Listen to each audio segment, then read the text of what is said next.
భక్తివర్ణ ప్రేక్షకులకు శుభోదయం 10/3/2024 స్వస్తి శ్రీ చాంద్రమానం స్వభకృతనామ సంవత్సరం ఉత్తరాయణం శశర ఋతువు మాఘమాసం కృష్ణపక్ష అమావాస్య ఆదివారం అమావాస్య మధ్యాహ్నం 3:34 వరకు పూర్వాభాద్ర నక్షత్రం తెల్లవారుజామున 3:45 వరకు వర్జ్యం ఉదయం 11:24 12:53 వరకు దుర్ముహూర్తం సాయంత్రం 4:33 నుండి 5:51 వరకు సూర్యోదయం 6:17 సూర్యాస్తమయం 6:04 అమృతగడ రాత్రి 8:19 నుండి 9:48 వరకు రాహుకాలం ఈరోజు సాయంత్రం 4:30 నుండి 6 గంటల వరకు రాహుకాలం. ఈరోజు అమావాస్య ఆదివారం కావడం వల్ల శుభ సమయం లేదు. సాధ్యాయోగం సాయంత్రం 5:33 నాగవం మధ్యాహ్నం 3:34 కిస్తుంకరణం రాత్రి 2:20. అమావాస్య ఆదివారం అనగానే చాలామంది భయపడిపోతూ ఉంటారన్నమాట. భయపడవలసిన అవసరం లేదు. అమావాస్య అంటే సూర్యుల్లో ఉండే అమా అనేటువంటి కిరణం ఉంటుంది. దాని అది సూర్యారాధన ఉదయం చేసుకుంటే మంచిది.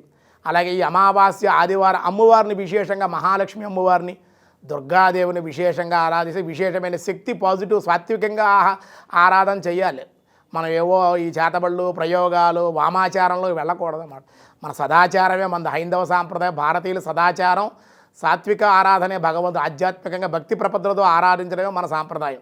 అమావాస్య ఆదివారం కావడం సూర్య ఆరాధనకి అమ్మవారిని విశేషంగా ఆరాధిస్తే విశేషమైన శక్తి కలుగుతుంది అని చెప్పడం జరుగుతుంది. ఈరోజు మంచి కార్యాలు ఏవి కూడా చేపట్టకూడదు అని చెప్పబడదు. దినారంభ చక్రాన్ని బట్టి మేష వృషభ మిథున కర్కాటక రాశి వారి మిశ్రమంగా ఉంది. సింహ కన్య తల వృశ్చిక రాశి వారికి కూడా సామాన్యంగానే ఉంది. ధనస్సు మకర కుంభ మీనరాశుల వారికి కూడా మిశ్రమంగానే ఉంది అని చెప్పడం జరుగుతుంది. భగవద్గీతలో కృష్ణ పరమాత్మ ఏం చెబుతున్నారో చూద్దాం. పార్థాయ ప్రతిబోధితాం భగవతాం నారాయణేన స్వయం వ్యాసేనాగ్రదిత పురాణమునినా మధ్యే మహాభారతం అద్వైతామృతవర్షిణీం భగవతేమష్టాదశాధ్యాయిని అంబా త్వామనుసంధదామి భగవద్గీతే భవద్వేషిణీ కార్యమిత్యేవ యత్కర్మ నియతం క్రియతే అర్జున సంగం త్యక్త్వా ఫలం చైవ సత్యాగ స్వాతికోత్తమః అంటున్నారు. అర్జున శాస్త్రవిహిత కర్మలు కర్తవ్యంగా భావించి వాటి యందలి ఫలాశక్తులను త్యజించి చేయుటయే సాత్విక త్యాగం అనబడబడుతుంది. కర్మలు చెయ్యాలి, మంచి పనులు చెయ్యాలి, యజ్ఞం చెయ్యాలి, హోమం చెయ్యాలి, పూజ చెయ్యాలి, జపం చెయ్యాలి, దానం చెయ్యాలి, మన ధర్మం ఆచరించాలి. ఇవన్నీ కూడా చేస్తూ ఇది నేను చేస్తున్నాను అనే భావన త్యాగం చేయమని ఫలత్యాగం. చాలామంది చూడండి, ఏమండి ఈ హోమం చేసుకున్నా నాకేం ఫలితం కలుగుతుంది, గురువుగారికి దానం ఇచ్చాను నాకేం ఫలితం, నాకేంటి అని అడుగుతారు. అదే ఫలం అన్నమాట. నాకేంటి అని భగవంతుని అడగకూడదు.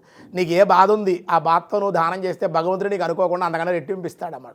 భగవంతుడు దేవాలయాన్ని వెళ్ళి చాలామంది గొంతెమ్మ కోరు ఇంత పొడుగు లిస్టు పెట్టుకెళ్తూ ఉంటారు దేవాలయాన్ని. అన్నీ చెబుతూ ఉంటారు. వాళ్ళు ఆశ్చర్యంగా ఉంటుంది. నాకు వింటూ ఉంటే ఆశ్చర్యం వేస్తుంది. కూతురు అల్లుడు దగ్గరే ఉండాలి. కూతురు అల్లుడేమో విదేశాల్లో ఉండాలి. కొడుకు కోడలు తన దగ్గర ఉండాలి, కోడలు తనకు సేవ చేస్తూ ఉండాలి. కూతురు మట్టికి హుషారుగా హ్యాపీగా, కొడుకు అల్లుడు కూడా హ్యాపీగా ఉండాలి. వాళ్ళు ఎవరినేమో అనకూడదు. ఇవి బట్టి కోడలనేమో రాసి రంపాలు పెట్టేస్తూ ఉంటుంది. చాలా ఆశ్చర్యకరమైన సంఘటనలు వాటి ఇవన్నీ కూడా. కూతురేమో శుభ్రంగా విదేశాల్లో ఎప్పుడో ఆడపడిచి పోరు, అత్తగారు పోరు కూతురుకు ఉండకూడదు. ఈ కోడలు బట్టి అత్తగారు పోడు, ఆడపడిచి పోరు ఉండొచ్చు. కొంతమంది కూడా ఆడపడుచులు చూడండి, ఆవిడకి ఆడపడుచు ఉంటుంది, ఆవిడ ఆడపడుచుని వీడు ఏడిపిస్తూ ఉంటుంది. మరి ఇదేనా నన్ను ఒక ఆడపడుచు ఏడిపిస్తోంది, నేనైనా జాగ్రత్తగా ఉండాలి కదా, ఈవిడ ఏం చేస్తే వీళ్ళ ఆడపడుచు ఏడిపిస్తోంది. దాన్ని చూస్తుంటే ఆశ్చర్యంగా అట్లా టార్చర్ అన్నమాట. అందుకే ఈ మధ్యన పెళ్ళిళ్ళు చేసుకోవాలంటే ఆడపిల్లలు భయపడతారు, మగపిల్లలు అయితే ముందే భయపడుతున్నారు మగవాళ్ళు. ఎందుకంటే వీళ్ళు సరిగ్గా కాపరాలు చేస్తారో లేదు. ఎందుకంటే ఆ విధంగా కాలమానం పాశ్చాత్యమైన సంస్కృతిలో వెళ్ళిపోతున్నారు. అలా వెళ్ళకూడదు. మన వివాహ వ్యవస్థ చాలా గొప్పదన్నమాట. తల్లిదండ్రులు పూర్వీకులు పెద్దలందరూ చూడండి, వాళ్ళ దాంపత్యాలు ఎలా ఉన్నాయి. కాబట్టి ఆ విధంగా ఉండాలి, కమిట్మెంట్ ఉండాలన్నమాట. కాబట్టి జాగ్రత్తగా ఉండాలి, సత్సంబంధం ఉండాలి. వచ్చిన భార్య కూడా మంచిదై ఉండాలి, భర్త కూడా మంచివాడై ఉండాలి. ఉంటేనే కాపరాలు ఎదరగా వెళ్తాయి. లేకపోతే పెడబొగ నీ దారి నీది, నా దారి నాది, ఇద్దరిది రహదారి అన్నమాట. ఇక ఏ దారి ఉండదు, దిక్కులేని దారి అయిపోతుంది. అందుచేత ఏం చెబుతున్నారంటే దానం చేసినా పూజ చేసినా నేను చేశాను, నేనే చేశాను, గుడిలో ఫ్యాన్ నేనే ఇచ్చా, గంట నేనే ఇచ్చా, గుడి నేనే కట్టా, సున్నం నేనే వేసా గుడి దగ్గర, ఇలాగ రకరకాలుగా చెబుతూ ఉంటారు. అలా చెప్పకూడదు. మన పేరు ఎప్పుడు కూడా దాతల పైకి పూర్వం రాజుల గుళ్ళోకి వచ్చిన వాడు తెల్లవారుజామున వచ్చి వెళ్ళిపోయారు. ఎందుకు వెళ్ళిపోయేవారు? తెల్లవారుజామున వచ్చి విఐపి దర్శనాలు పూర్వకాలం ఏం లేవండి. తెల్లవారుజామున ఎందుకు రాజు వచ్చి వెళ్ళిపోయాడు? నేను వస్తే ఈ భక్తులందరికీ ఇబ్బంది కలుగుతుందని రాజు కాబట్టి ప్రాతకాలం మంది రాజు కుటుంబం అంతా కూడా దర్శనం చేసి ఇంటికి వెళ్ళిపోయేవారు, భక్తులకు ఇబ్బంది కలగకూడదని. ఈవేళ మన వాళ్ళ భక్తుల్ని ఆపేసి దర్శనాలు చేస్తూ ఉంటారన్నమాట. అంటే పలానా విఐపి వచ్చి అందరూ చెప్పుకోవాలి, మీడియా దగ్గర నుంచి అన్నీ మొత్తం ఫోటోలు వీడియోలు అన్నీ వెళ్ళిపోవాలన్నమాట. తిరుపతి వెళ్తే వీడు భక్తి కోసం వెళ్ళట్లే, వీడియోకి ఫోకస్ అవ్వడానికి కోసం అన్నమాట. చెప్తుంటే ఆశ్చర్యంగా ఈ మధ్యన ఇద్దరు ముగ్గురు చెప్పారు జర్నలిస్టులు కూడా, వీళ్ళు ఫోకస్ అవ్వడానికి వస్తున్నారని చాలామంది. అక్కడ ఫోకస్, అక్కడ భగవంతుడి దగ్గర ఫోకస్ అవ్వు నువ్వు.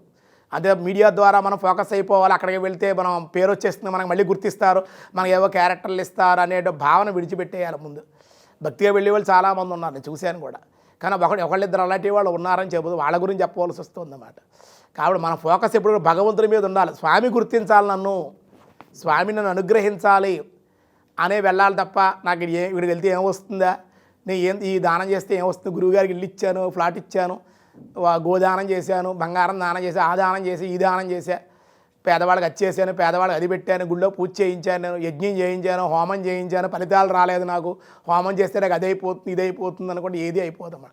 ఎప్పుడూ కూడా కోరిక, కర్మ ఫలత్యాగ. ఏ పని చేసినా అంతే, నువ్వు ఉద్యోగం చేసినా, ఏ పని చేసినా నీ పని నువ్వు చెయ్యంతే, నీ కర్తవ్యం. అసలు రోజు పని చేయకుండా తిండి తినే హక్కు కూడా లేదంటున్నాడు భగవద్గీత కృష్ణ పరమాత్మ. రోజు కూడా నువ్వు పని చేయకుండా, కష్టపడకుండా ఆ రోజు తినడానికి అర్హతే లేదు అంటున్నాడు. అంటే కర్మఫలత్యాగం ఎంత చేయాలో చూడండి. నేను చేస్తున్నాను అనుకోకూడదు. అందుకే పని చేసేటప్పుడు భగవన్నామం చేయండి అయ్యా, పెద్దల ప్రవచనకర్తలు పెద్దలందరూ చెబుతూ ఉంటారు. ఎందుకంటే పని చేసేటప్పుడైనా సరే భగవంతుడు మనసులో స్మరిస్తూ ఉంటే నీకు ఆ పని కూడా దైవరూపంగా వెళ్ళిపోతూ ఉంటుంది అని చెప్పి కృష్ణ పరమాత్మ విశేషమైనటువంటి త్యాగం ఏదయ్యా అంటే సాత్విక త్యాగము అని. కర్మలు చెయ్యాలి, ఆ ఫలితాల మట్టికి త్యాగం చేయాలి అని ఈరోజు చెప్పడం జరిగి, ఈరోజు స్వస్తి. మిగతా విషయాలు రేపు చూద్దాం.